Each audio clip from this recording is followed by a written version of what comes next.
next 10 minutes, I hope to, as best as I can, try to make health as simple as possible for you in attaining good health.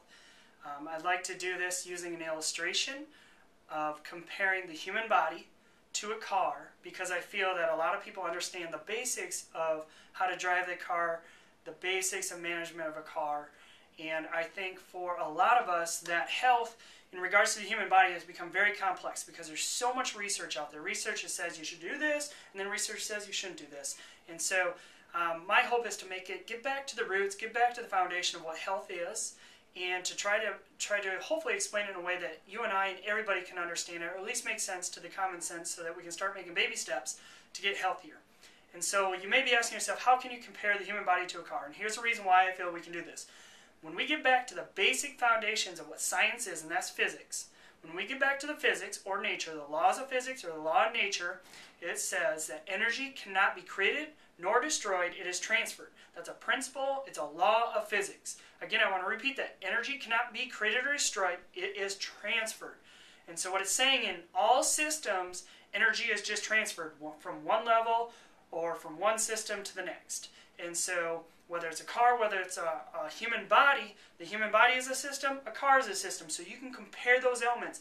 And I believe that that is a foundational issue. When we understand that, we can start to understand how to manage our own energy well. And I want you to think of this simple concept. I believe health is a component of managing energy well. When you have good energy, how do you feel? When you have bad energy, how do you feel? Just think about it. Think about your life. When you have a time or a season of really good energy, what do you feel like? Do you feel good? How is your health? Is it good?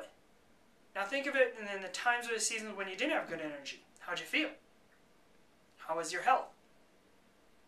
When we get back to the most basic elements of health, when we focus on health, the most simplest form is about managing energy, and we've got to start there. Because if you and I don't manage our energy well, it does not matter if we go to the mechanic and ask this or that to get done. If we're not managing the most basic things, it will do no good. And so I want you to try to help to understand in the next 8 minutes or so on how energy is created and how it's transferred in the human body.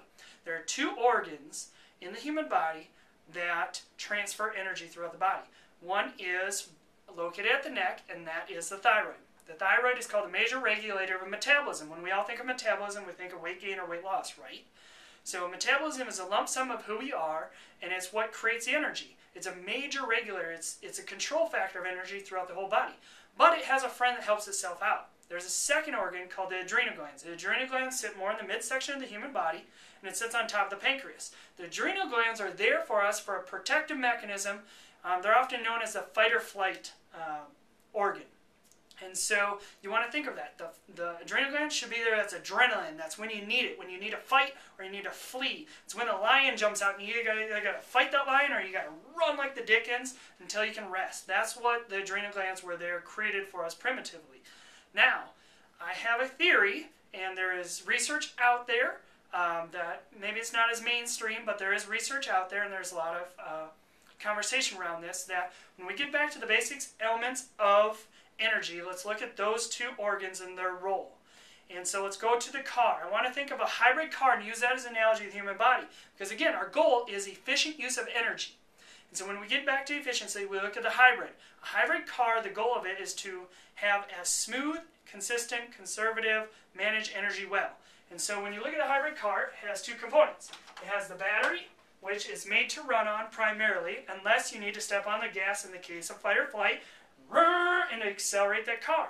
But for good gas mileage, you're supposed to run on the battery, and then it has the gas tank, which is its reserve, it's fight or flight. So you could think of the car, the gas tank as your adrenal glands, and you could think of the battery as your thyroid gland. I believe they kind of work together in that way. Now let's think of the role of the car. And so when you're driving that hybrid car and you're getting really good use of your energy, you're running on, and even they have a little computer here that shows when you're running on that battery.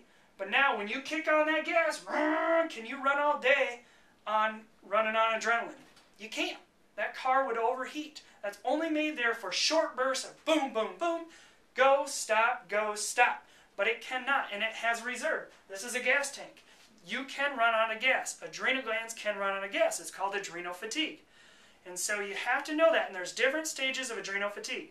I believe a lot of us, including myself, have run for long periods of time on adrenaline and developed more adrenal fatigue, stage 1, 2, or 3. And I believe, and this is my own theory, but I believe based on another foundational law in physics, and this law says that for every action there's an equal or opposite reaction in every given system. Again, I want to say that. For every action there's an equal or opposite reaction. And so you can say the same thing. In my opinion, that's the same thing as Eastern culture saying yin-yang. Polar opposites. Push-pull, light-dark, good-bad. There's always a polar opposite in every system, in every kingdom, in every system. And so when we get back to the physics, let's think about these roles. These two glands produce energy. It's my opinion, and I've had a lot of conversations with other people out there. I would like to see more research done with this, but I believe it makes common sense, and I hope it will for you too.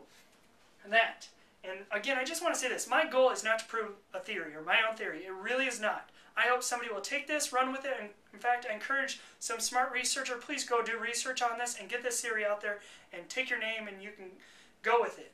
I just want to, hopefully, to me this makes common sense, and I want everybody, if it does make common sense to you, that you understand it so you can start managing your own health. That's truly my intentions. Okay, so now, in regards to this, I believe they work as an inverse relationship. I believe we're meant to run on our thyroid gland. It's a major regulator. We're supposed to be smooth, controlled energy. So what that means is we should be in control of our energy. If we needed to all of a sudden stop and sit down and be calm, cool, and collective, we could. If we needed to hit adrenaline and just go in attack mode, we could. I find in working with clients over 10 years, thousands of people, what I see is this. We've gotten into, there's either real extremes of have tons of hyper energy where you just can't slow down. This individual is the one whose mouth is constantly going like this and talking really fast and just and one wants to talk really, really fast, and that's adrenal overload. This individual also has the ability, hard time slowing down, hard time getting the mind to slow down, hard time fidgets. They'll be sitting there and toe tapping.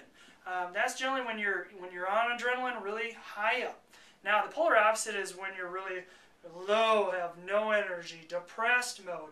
And so those are extremes. And then there's another individual, and I've been in all these stages. The other individual is you go high, low, high, low, high, low. The goal in homeostasis or balance is simply that. It's balance. And so I believe they work as an inverse relationship. And you have to ask yourself this, is am I running on adrenaline too much? And if so, I believe adrenaline, as this goes up, the higher that gets over time, thyroid starts to slow down, which is important. And so you have to ask yourself, am I in fight or flight mode? Think about our culture. I believe our culture moves very fast, and we don't give our times enough time to relax. And over time, what that'll happen, acute to chronic, is the adrenal glands kick on. Eventually, the thyroid starts to slow down. That battery starts to slow down.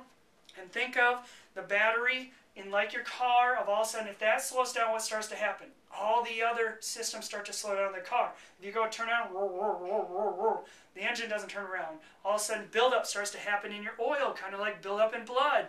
Let's take it to the most peripheral. That battery's slow, what happens to the lights? They get dim. It's kind of like our eyes. Have you ever had that day when you're tired and your vision just kind of went down? The next day you had really good energy and your vision came back? So I really believe that it's about managing energy. If you can manage your energy well, and you're in the ability to stimulate adrenaline, but right when you're saying, I don't need to be on this anymore short term, I can go back to calm, cool, relax, that you're in control. And on the flip side, that you're not too lethargic, you're using adrenaline when you need to. It's about controlling energy. If you have good energy, you will have good health. So think about those concepts and how that car also degenerates over time when that battery's not good. And we'll talk more about that. So I wish you the best. I hope you keep plugging into these videos, and I hope I can unpack more for you. So in your health. Blessings.